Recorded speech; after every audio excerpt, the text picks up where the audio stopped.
see people's comments. Oh no, that's true. Dang it all. Okay, I'll sit over here. That's okay. I'll do this. Okay. I'll do this. You sit. We're live. No Okay. worries. Okay. I'm manning the ship. I'll try not to jiggle this ottoman too much. Okay. Hey everybody. Let me come on this side. Let me say hi. This is totally going to be so goofy, I know, but oh well. Anyway, so totally unprofessional. We're just two crazy chicks, don't worry. Hi everybody, my name is Sara Baker with Baker's Acres Canine Academy, and this is my dear friend and former client, still kind of client. Introduce yourself. I'm Bethany. I love dogs, and I love training dogs. She does, she's a little crazy. And I'm here in Orem, so. Yep. So we came up with this idea to hold a dual interview, kind of like individually, and then we talked and we were like, hey, wait a minute, you thought that at the same time I did? Wow, that's cool. Okay, so we're going to do that. I'm going to ask Bethany a couple of questions, and I'm going to be on the other side of the camera so I can read everybody's comments when they come in, and also be more of like the interviewer. And then we're going to swap places, and Bethany's going to ask a couple questions related to dog training. And it sounds like Bethany's husband's my husband's just walking in the door. Yay, so we get to have a cameo. Yes, we're going to have a cameo. Hold on. Cameo appearance. Come on in. You're on Facebook Live. Come sit down next to your beautiful wife and say hi. And then... Cutie pie. Say hi to the world, Sid. Okay. Looks like Erica West has joined, and Hi, Jonathan, and Amanda. Awesome. Hi, Erica. Sorry guys, I'm gonna move my phone so I can actually read the comments. Yeah. There we go. I got pizza. Thank you, Sarah. You're welcome. Nope, that's really bad. Is this a dual?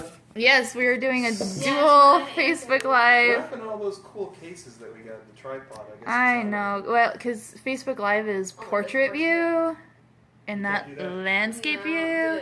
The clippy thing only does landscape. I know, it's so dumb. Okay. What are you Alrighty, doing? Oh, I'm leaving. get out of here. Erica says hi. Awesome. There we No, You're on the go. way. Does that work? You can That's step not over, work. okay? No, Sorry. I can't step over. That's. There we haven't go. been friends long enough for that. All right, Bethany. Okay. First question. What was life like even like 6 months ago, 3 months ago? As far as dog aspect, 6 months ago, we, like in the car, Carbon has been known to jump out the window. He goes crazy when On the freeway. On the freeway. Okay, Yes. on the freeway. Because there was another dog in the bed of a truck next to us. Oh my gosh. So, and then he would pull on his leash. We had one of those harnesses that was the front harness. And so Sid had to walk him because I couldn't handle him, and I'd get really, really, really angry. Yeah. And then I'd yell at Sid, and then it wouldn't be a good night overall. Carbon is really, his fingernails are really pronounced, so when he jumps, he would scratch. My boyfriend's, not my boyfriend's, Nice. my brother's girlfriend. I love it. Sid's here, we can't say that stuff. They came to the door one time to drop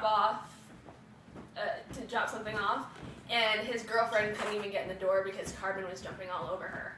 Wow. And she's like, oh, no, it's okay, I love dogs. And I was like, no, you don't love this dog. Yeah.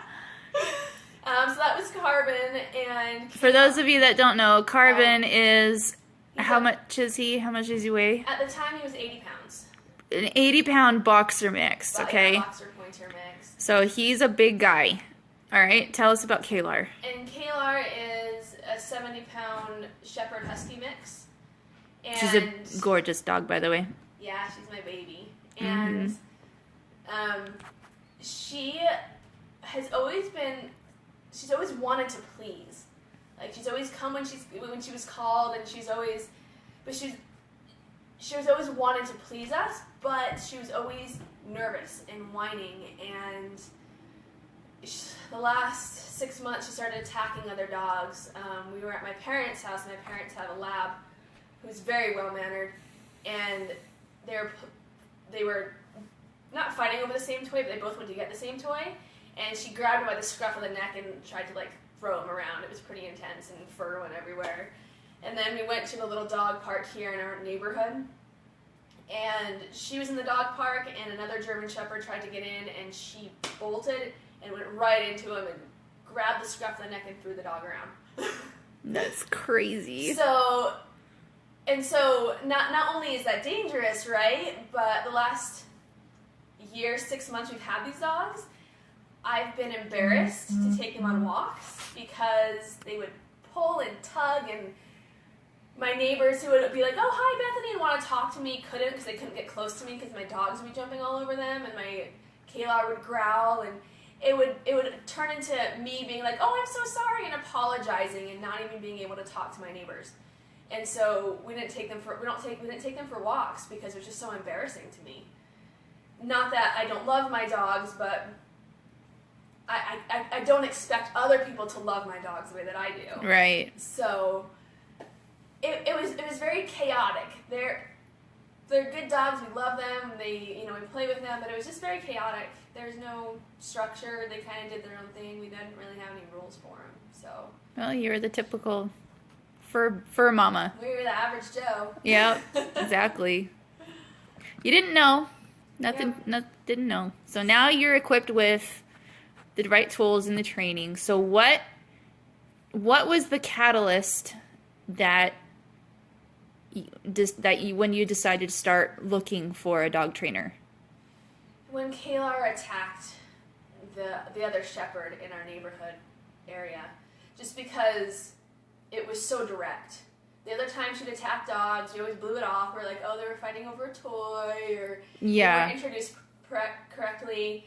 But this time she saw the dog and she just went right for him and bit him. And that's kind of like, oh boy, this is something we can't handle. It made my heart sink, and I was like, I was worried that their other dog was okay, but I didn't want to have to give up my dog.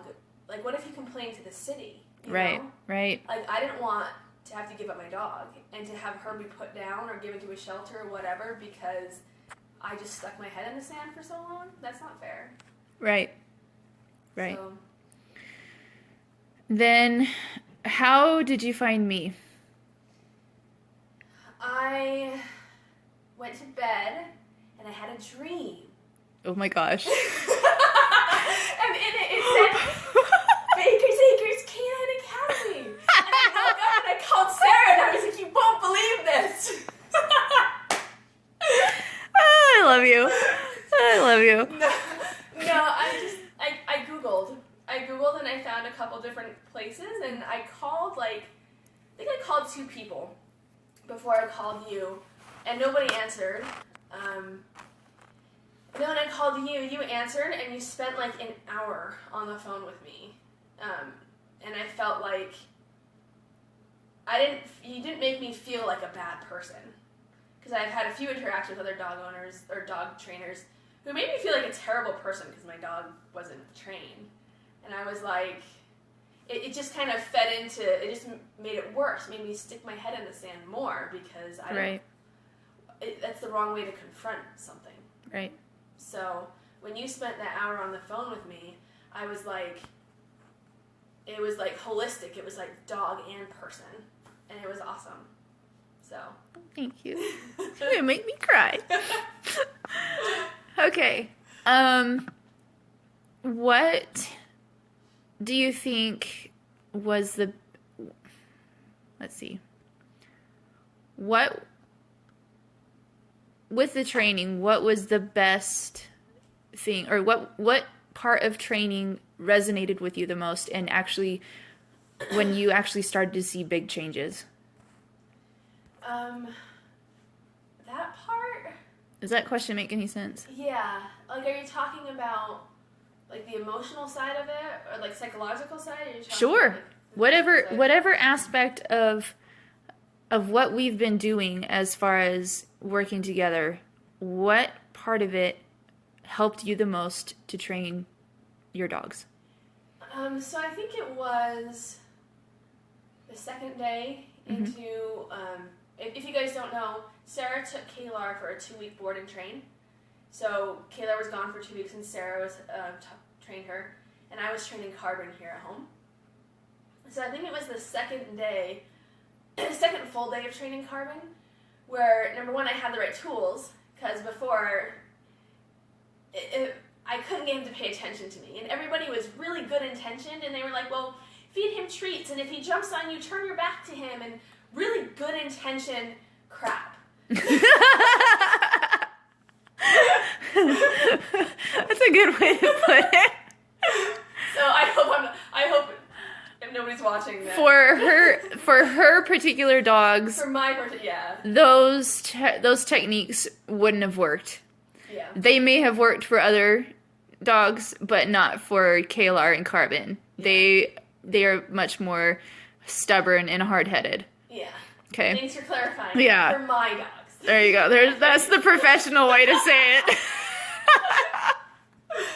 Okay, girl. Okay, so it was about the second day in when I had the prong collar, and Carbon was paying attention to me, and I was like, oh my gosh, I can do this. And it was a mental click where before I felt like I was at the mercy of my dogs. Whatever they decided to do, they did. Whether they wanted to jump or bark or jump out the window, and I was always reactive to them. I was always going after them.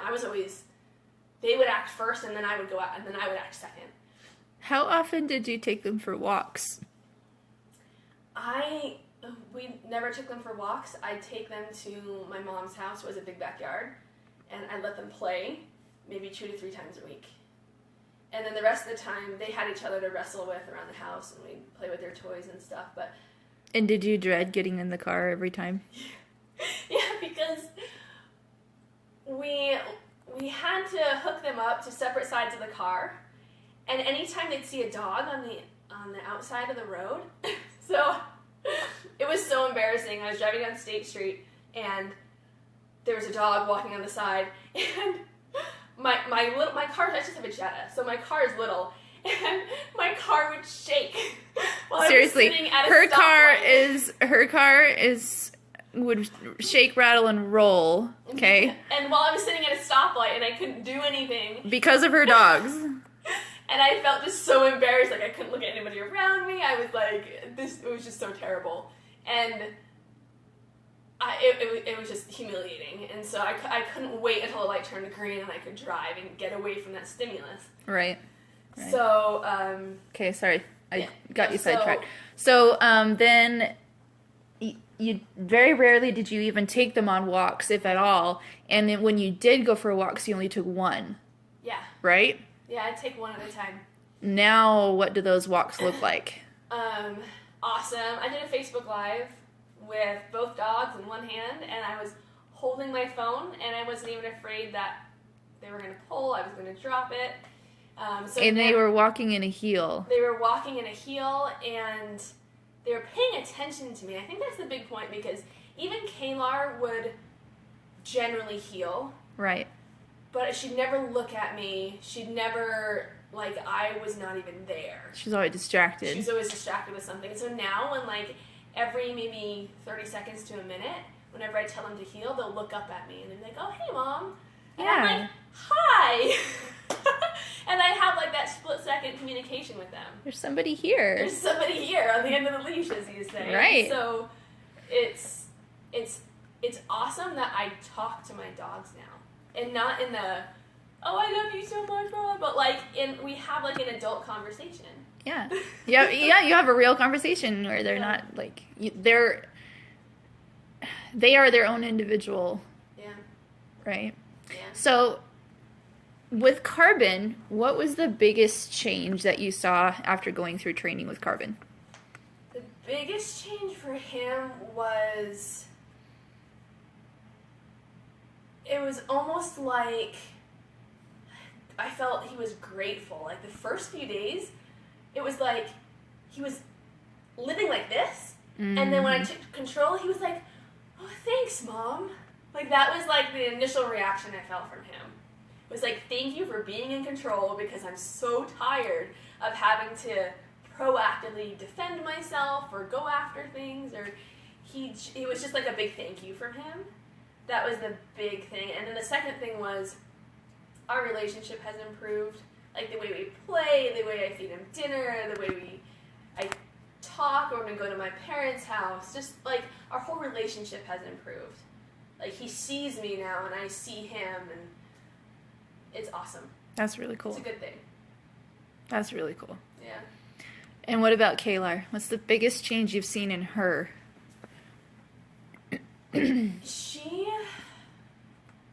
Well, the most important one is that she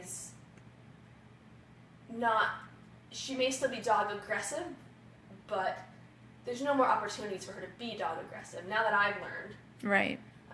Until we get more practice under our belt. Right. But the biggest thing is, it sounds kind of weird, but it's her eyes. I had a picture before and after that I sent to Sarah. And before, her eyes were always wide and worried and stressed and not dilated and not relaxed. And now even though she's anxious, so she'll whine and stuff, she's not fight or flight. Right. Now a lot of the anxieties is like a habit to break, mm-hmm. instead of like a continued state of mind almost. Oh, this was a dog. Kaylar was a dog that would break out of the crate. Yeah. Okay. Did they ever like did they ever destroy the house at all?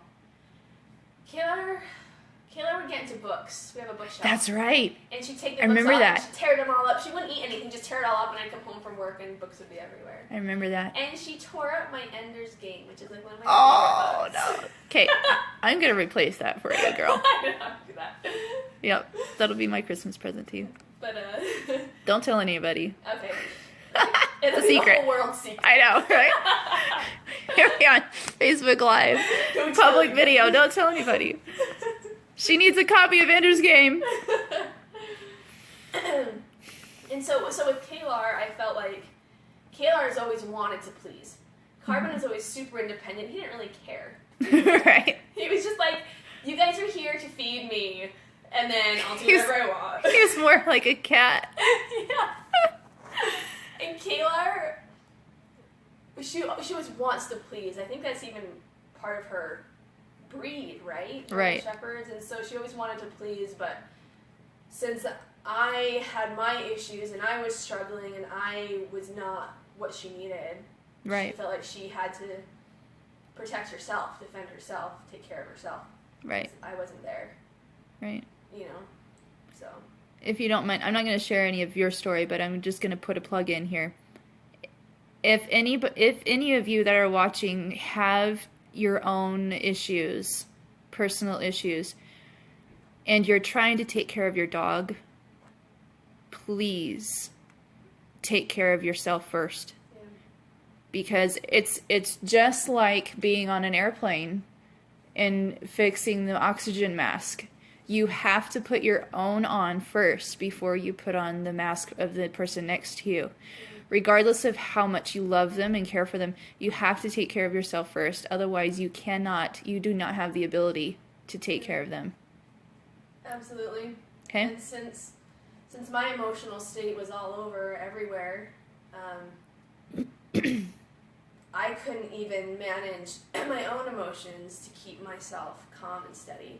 Right. And Kaylar being extremely sensitive mm-hmm. She's a very, very sensitive girl. She picks up on my emotions before I even know I'm feeling them sometimes. It's that intense. She picked up on that, and so it was kind of a bad combination. If I had known when we got her, I was like, oh, look, a cute German Shepherd puppy. I know I want a German Shepherd because they're so awesome looking, and oh, I'm so cute, let's take it home. Which is 90% of people. Right. Right? Right. That's what it is.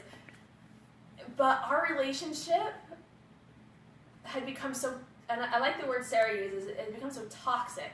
You're right. Because I was using her as an emotional crutch. I'm using Klar, my dog, as an emotional crutch. And she couldn't handle it. She doesn't have the personality. Right. And the tendencies to handle that. Carbon, absolutely. I hug him and cuddle him and cry at him, and he just like, oh. And he doesn't care. He doesn't care. He doesn't even notice I'm there.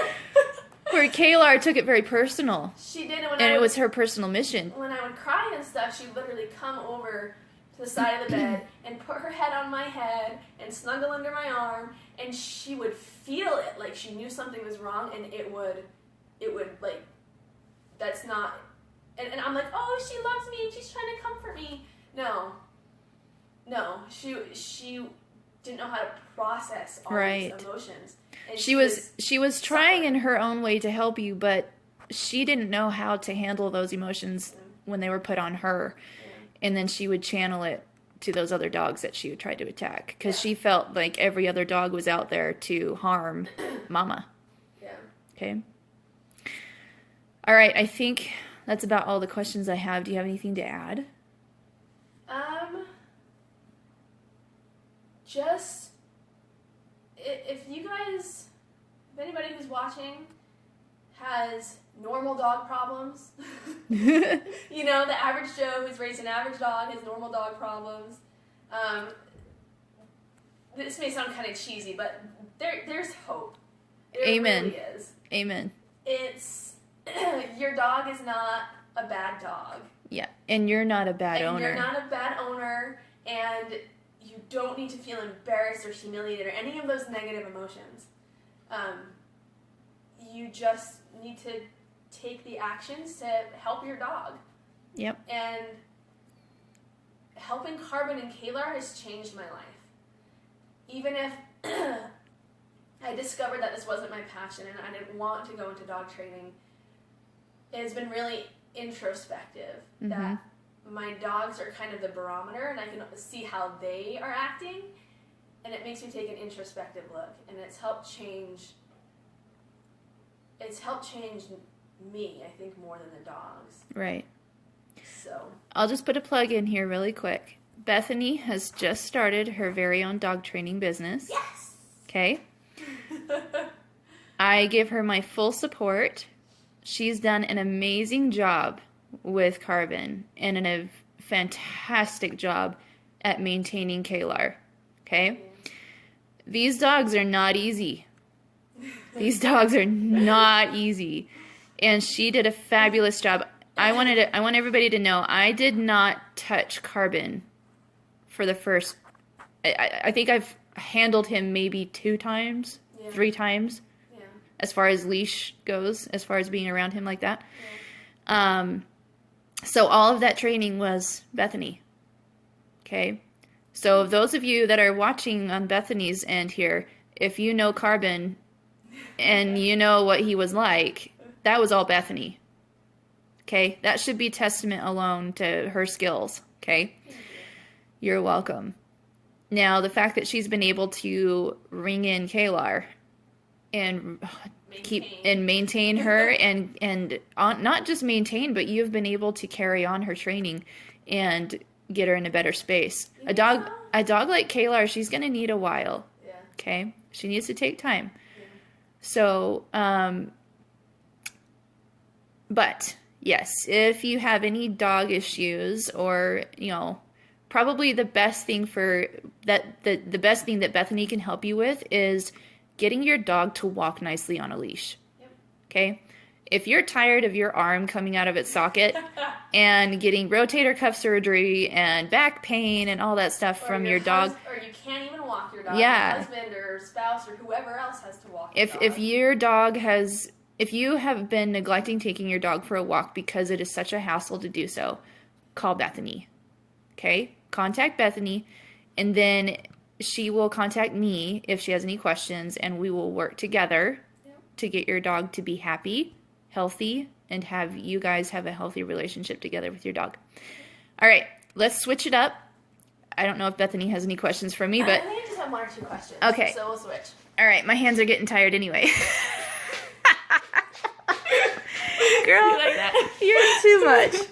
Okay. You got it? I do have it. All right. If you need to change positions, you can. Okay. Oh my gosh. Oh. Okay. I'm such an old woman. There we go. All right. You like Fab? I love it. I'm here. Okay.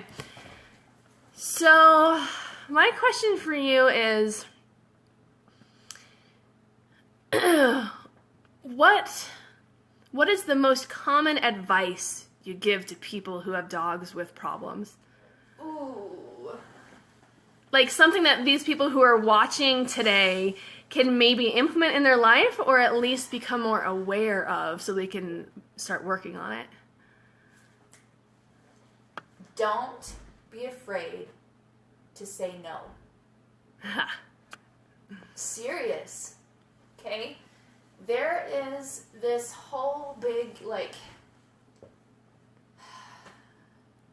I'm not going to diss other trainers or other styles of training. That's not me, okay? Right. But there is this campaign, as it were, that's going out these days that says, don't say no to your dog. Yeah. Okay? I'm sorry, guys. But when a dog is jumping on me, when a dog... Okay, let me tell you this little tidbit. I have a broken back. Okay? I broke my back when I was 17 in a car accident. When any dog jumps on me, even a little, 10-pound, 20-pound dog, jumps on me and puts weight on any part of my body and shifts my weight from one side to the other, it hurts my back.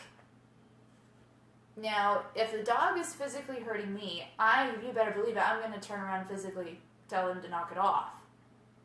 Okay? Mm-hmm. I'm going to use whatever level of intensity they're using on me and match at and tell them to stop it. Okay? Don't be afraid to say no to your dog when they are doing something that you disagree with, that is life-threatening, or that will get you into big trouble or get your dog into big trouble and your dog will end up at the shelter. Okay? So in Bethany's case, we had to tell Klar, knock it off. Do not go after other dogs. That is bottom line. Do not go after other dogs. Which I think we're going to post some video. Yes, we will.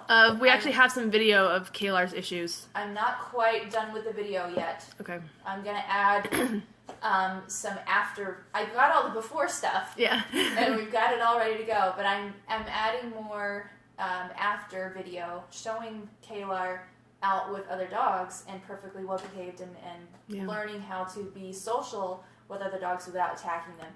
So with Klar, we had to address it right off the bat and say, don't you ever, ever, ever go after another dog like that. Unprovoked. Okay? Now, if she was being attacked, that would be a different story. Yeah. Okay? But unprovoked, knock it off. Okay?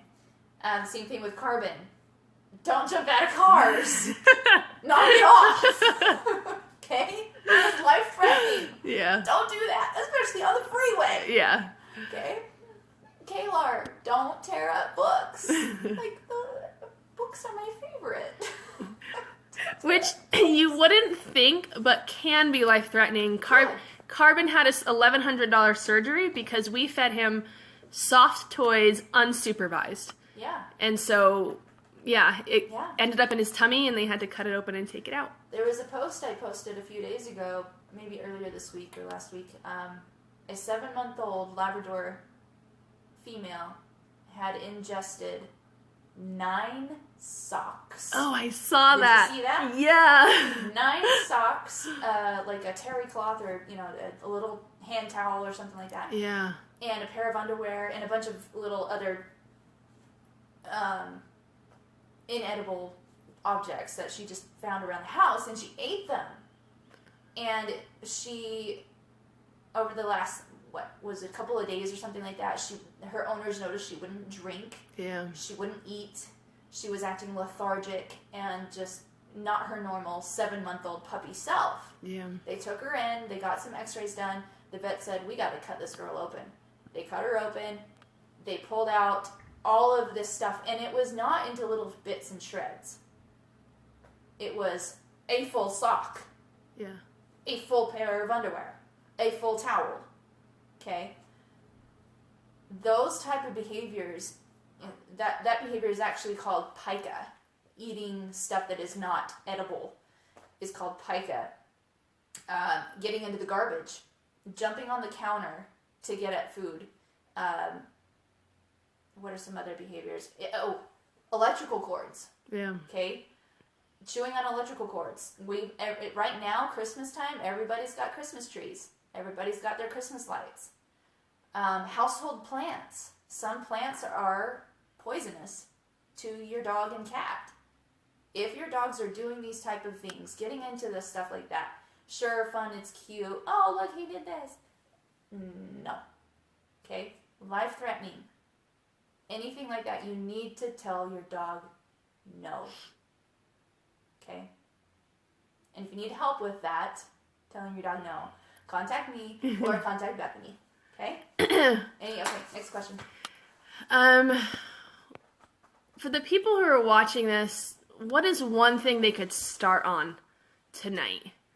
That they could, if their dog is not listening to them, is jumping on them, what's one good exercise for them to start? For instance, I told one of my friends, when you feed your dog, take a handful and make them look at, make them look you in the face and then say good and give them the treat, and that can start focus. Do the focus exercise. That's a good one. So is there another small one that literally takes a few seconds that's convenient and already that they'll do in their lifestyle? Yes, there is. 2 of them. One, the easier of the 2 that you can start incorporating right now. Thresholds. Oh, yeah. Making your dog wait politely at the doorway. Helping your dog be respectful. Asking permission. And really, thresholds is more of just like a very specialized area of the overall theme of invitation only. Anything. So if you like to have your dog up next to you on the couch, that's fine, as long as you invited the dog and the dog didn't just jump up of his own accord. Because what happens typically is the dog starts to think that everything in the house is his. So once he's on the couch and you want him to get off, what happens a lot of times is when you tell the dog to get off, they're like,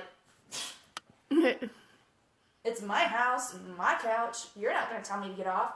And they'll even start to growl and snap at you. Really? Really? Who bought the couch? Whose house is this? Who pays the rent? Who pays the mortgage? I don't think so. Yeah. Get off the couch. Okay? Yeah.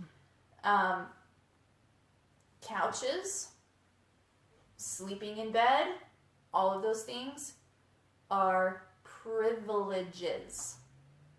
P-R-I-V I-L-E. Privileges. Okay, I won't spell it. Anyway, it's a privilege, not a right. Okay? Dogs have rights of shelter, food, earned affection. Okay? You love them unconditionally, but you give affection when it's earned. Okay? Which can be more hard for the human than Yes. for the dog.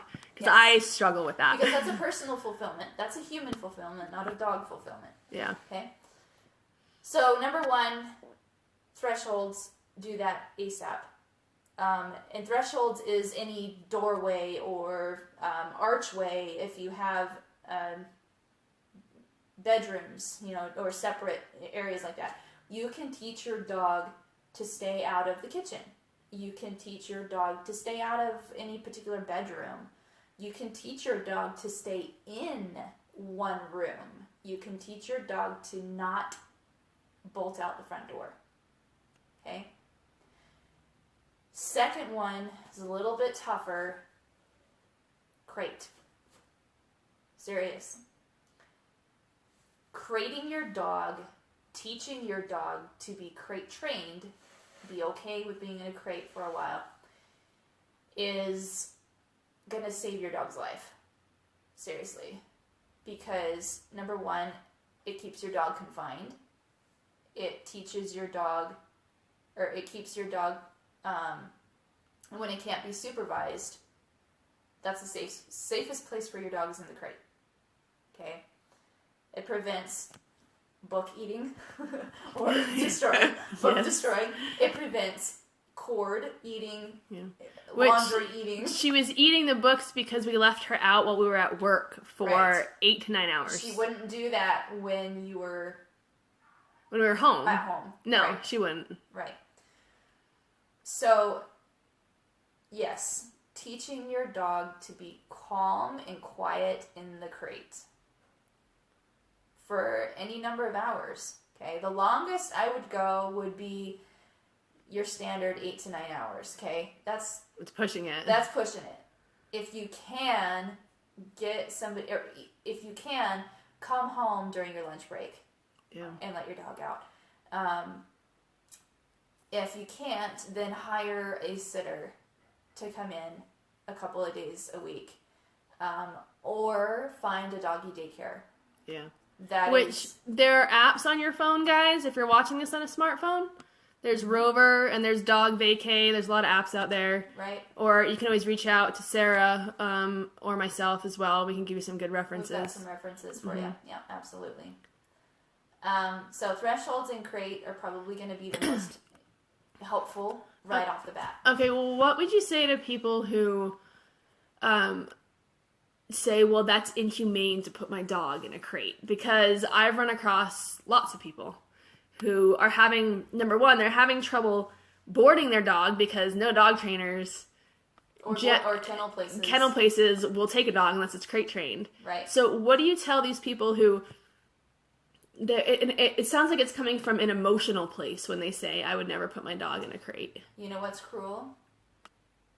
Taking your dog to the vet, cutting him open, and pulling out 9 socks. Sewing him up and putting him on medication for pain. That's cruel.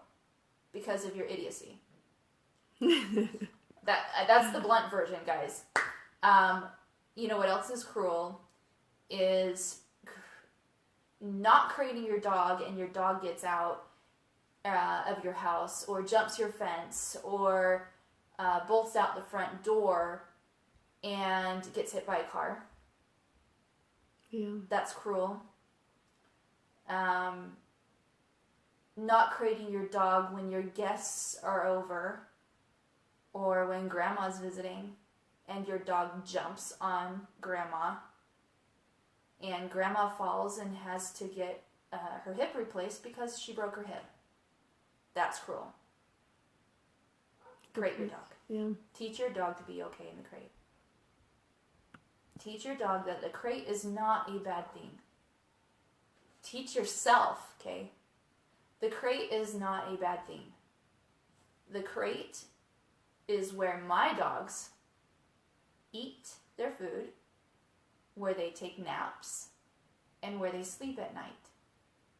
Okay? And also where they go when we leave the house. Alright? That, and my dogs, they love their crates. They if as soon as we come in from outside, they go right into their crates. They're like, sweet, bedtime. If you make it part of the daily routine, it doesn't become a big deal.